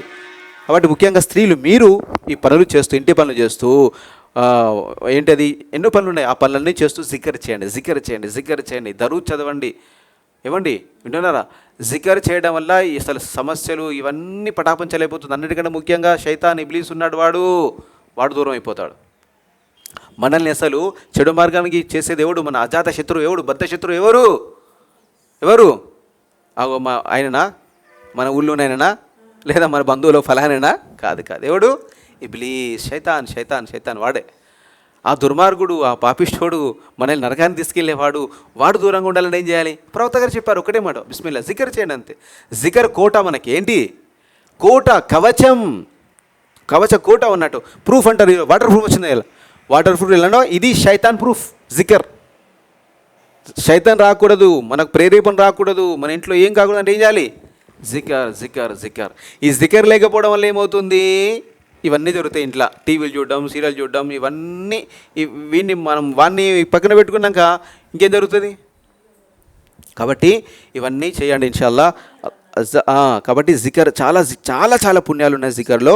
చిన్న విషయాలే కానీ చాలా ఉన్నాయి. కాబట్టి అత్యధికంగా ఇక్కడ గుర్తుపెట్టుకోండి, అల్లాహ్ తాలా ఖురాన్లో కసీర్ అని చెప్పాడు. వద్కురుల్లా కసీరన్, అల్లా తాలను అత్యధికంగా ముచ్చాలి, అల్లా తాలను అత్యధికంగా స్మరించాలి. ఇది మన జీవిత లక్ష్యం, ఇది అల్లా ఒక ఆజ్ఞ. ఇది వింటున్నారా? మనం అత్యధికంగా ఈ రోజులు ఎవరిని గుర్తుపెట్టుకోవాలి, ఎవరిని గుర్తు చేసుకోవాలి, ఎవరిని గుర్తు చేసుకోవాలి? అల్లాను గుర్తు చేసుకోవాలి, అల్లాను గుర్తు చేయాలి. సుబ్హాన్ అల్లాహ్, అల్హమ్దులిల్లాహ్, వలా జికర్ జికర్ జికర్. వింటున్నారా? కాబట్టి అల్లా తాలాను అత్యధికంగా, షరతు అత్యధికంగా మనం ఇది మనం ఏమంటారు దాన్ని, సలాం తిప్పిన తర్వాత ఏమంటాం? అల్లాహు అక్బర్, అస్తగ్ఫిరుల్లాహ్ అస్తగ్ఫిరుల్లాహ్ అస్తగ్ఫిరుల్లాహ్ 3 సార్లు అంటాం. మళ్ళీ ఎప్పుడైనా అస్తగ్ఫిరుల్లాహ్ అని చదువుతున్నావా? కూర్చొని చదువుతున్నావా? సుబ్హానల్లాహ్ సుబ్హానల్లాహ్ సుబ్హానల్లాహ్ అని 33 సార్లు ప్రతి నమాజ్ తర్వాత చెప్తున్నాను. అది కూడా మనకు కొంచెం గుర్తుండి పనులు చేయకపోతేనే, అక్కడ స్టవ్ మీద అన్నం పెట్టి వచ్చి నమాజ్ సలాం తిప్పి అడిగి పోయిందంటే సున్నా అయిపోతుంది లేదా? అక్కడ రాగానే పిల్లోడు వచ్చిండు, వాడు ఆ కొట్లాడికి వచ్చిండు, వాడి బట్టలు విండాలి. ఇవన్నీ టెన్షన్లు ఉన్నప్పుడు ఇక జిక్ర్ ఎటు పోతుంది, మనం ఎటు పోతున్నాం? లేదు, ఏది చేసినా ప్రశాంతంగా ఆ పని తర్వాత, ఆ పని చేసిన తర్వాత నమాజ్ చేసుకోండి, నమాజ్ చేసినాక నా పని చేయండి. 4 పనులు చేసుకుంటా ఒక పని ఏది కాదు నౌజుబిల్లా. కాబట్టి మన నిత్యం జరుగుతుంది అలా. కాబట్టి అలా కాదు, ఖుషూ ఖుదూతో అల్లాను అత్యధికంగా జిగర్ చేయాలి. ఇవన్నీ ఉన్నాయండి. ఈ 10 గుణాలు గొప్ప గుణాలు, ఇవి సాధారణ గుణాలు కాదు. ఈ గుణాలు ఏవైతే ఉన్నాయో, ఈ యొక్క సిఫతులు ఏవైతే ఉన్నాయో, అద్దల్లాహు లహు మగ్ఫిరా, అల్లాహ్ తాలా ఇలాంటి వారి కోసం మగ్ఫిరత్ తయారు చేసి పెట్టాడు. క్షమాభిక్ష మీకోసమే ఉంది అంటున్నాడు. మీరే ఇలా చేస్తూ మీ వల్ల జరిగిన చిన్న చిన్న పొరపాట్లు అన్నీ అల్లాహ్ క్షమిస్తాడు. వ అజ్రన్ అదీమా, ఒకటి క్షమించడమే కాదు, సుబ్హానల్లాహ్, మీకు అజ్రన్ అదీమా, ఎన్నో పుణ్యాలు ఇస్తాడు. పరలోకంలో ఏం కావాలి? డబ్బు కావాలా? పరలోకంలో పుణ్యాలు కావాలి. పుణ్యాలు ఎంత పెరిగితే మీకు అంత త్రాసు నిండితే అంత అంతస్తు మీకు ఉంటుంది. కాబట్టి అక్కడ కావాల్సింది పుణ్యాలు. ఆ పుణ్యాలు అల్లాహ్ తాలా మీకు ఇస్తూ ఉన్నాడు. ఏం చేస్తే ఇస్తాడు? ఈ గుణాలు, ఇప్పుడు చెప్పుకున్న గుణాలు చేస్తే ఇన్షాల్లా అల్లాహ్ అజ్జ వ జల్ల మనకి ఇవన్నీ ఇస్తాడు. కాబట్టి 33, 35 ఇంటికి వెళ్ళిన తర్వాత మీరు కూడా ఒకసారి చక్కగా చదవండి ఏ గుణాలు ఉన్నాయని. అల్లాహ్ దేవల్ల ఇప్పుడు అహ్సనుల్ బయాన్ అని, తర్వాత ఇబ్నే కసీర్ అని, అల్లాహ్ అనుగ్రహం వల్ల ఇప్పటికీ మన తెలుగులో 5-6 తఫ్సీర్లు వచ్చాయి. మన ఇంట్లో ఎన్ని తఫ్సీర్లు ఒకసారి చూడండి. ఇలా తఫ్సీర్ గ్రంథాలు కొనుక్కొచ్చుకోండి, ఖురాన్ చదవండి, మన పిల్లలకి నేర్పండి, అరబీ నేర్చుకోండి. అల్లాహ్ అజ్జ వ జల్ల గొప్ప అనుగ్రహం. ఈరోజు ఆన్లైన్ క్లాసులు జరుగుతున్నాయి. మీ ఇంట్లో స్మార్ట్ ఫోన్ ఉంది. ఈ స్మార్ట్ ఫోన్ తోటి మీరు అల్హమ్దులిల్లాహ్ ఆన్లైన్ కోర్స్ నేర్చుకోవచ్చు, అరబీ నేర్చుకోవచ్చు, క్లాస్ వినొచ్చు. లేవా ఎంతమంది బయాన్లు ఉన్నాయి. మనకని మన టైం ఎక్కడ గడుపుతున్నాం? మన పిల్లలకి సూరా నేర్పవచ్చు, మనకు రాకపోవచ్చు, కానీ ఇక్కడ నేర్పుతుంది. కాబట్టి సోదరిమల్లారా, అక్క చెల్లెల్లారా, సోదరిమల్లారా, కాబట్టి ఇన్న విషయాలను ముల్సాబ్ వచ్చినట్టు హైదరాబాద్ నుండి, ఇక ఏదో ప్రోగ్రాం కాబట్టి కూర్చున్నాం, ఆయన చెప్పిండు, మనం విన్నాం. ఇక తర్వాత మన పనులు నౌజుబిల్లా కాదండి, అల్లాహ్ తాలా అనుగ్రహం ఇది. కాబట్టి అల్లాహ్ అజ్జ వ జల్ల నాకు మీకు మన జీవితంలో మార్పు కొరకే అల్లాహ్ తాలా నాతో చెప్పిస్తున్నాడు. అది నా కొరకు కూడా, మీ అందరికి కూడా. కాబట్టి దీన్ని మనం పాటించే ప్రయత్నం చేద్దాం ఇన్షాల్లా. మార్పు అనేది ఇలా వస్తుంది, వినడం వల్ల కాదు, దాన్ని తీసుకోవాలి. నేను మారాలి. ఇప్పుడు చెప్పుకున్నటువంటి ఆ ఒక మగ్ఫిరత్ మరి అజ్ర్ అదీంకు నేను కూడా భాగస్వామిని కావాలి. అల్లాహ్ ఒక క్షమాభిక్ష నాకు ఉండాలి, నాకు కూడా పుణ్యాలు కావాలి. దానివల్లే కదా మనం స్వర్గానికి వెళ్ళేది. ఇలా మనం సీరియస్గా తీసుకొని ఇన్షాల్లా చదువుకుంటూ ఆచరించే ప్రయత్నం చేయండి. ఒకటి ఏంటి, మన ఇంటిని మనం ఇస్లాంగా చేసేటటువంటి ఒక బాధ్యులం మనమే.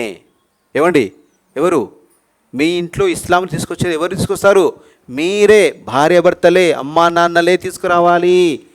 నమాజ్ పాబందీ, జిక్ర్ అస్కార్, ఖురాన్ చదవడము, ఇలా తిట్లు కానీ లేదా ఇతర గొడవలు కానీ ఇతర విషయాలు కానీ చాడీలు కానీ ఏది లేదు.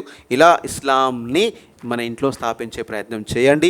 ఇస్లామును మన ఇంట్లో స్థాపించు, మనపైన స్థాపిస్తూ ఇన్షాల్లా ఆచరించే ప్రయత్నం చేయండి. అల్లాహ్ అజ్జ వ జల్ల మాకు మీకు మనందరికీ ఈరోజు ఎన్ని విషయాలైతే ఆయత యొక్క వెలుగులో 10 గుణాలు తెలుసుకున్నామో, అల్లాహ్ అజ్జ వ జల్ల మనందరికీ ఈ యొక్క ఒక్కొక్క లక్షణం పైన అల్లాహ్ అజ్జ వ జల్ల ఆచరించే భాగ్యాన్ని అల్లాహ్ అనుగ్రహించుగాక.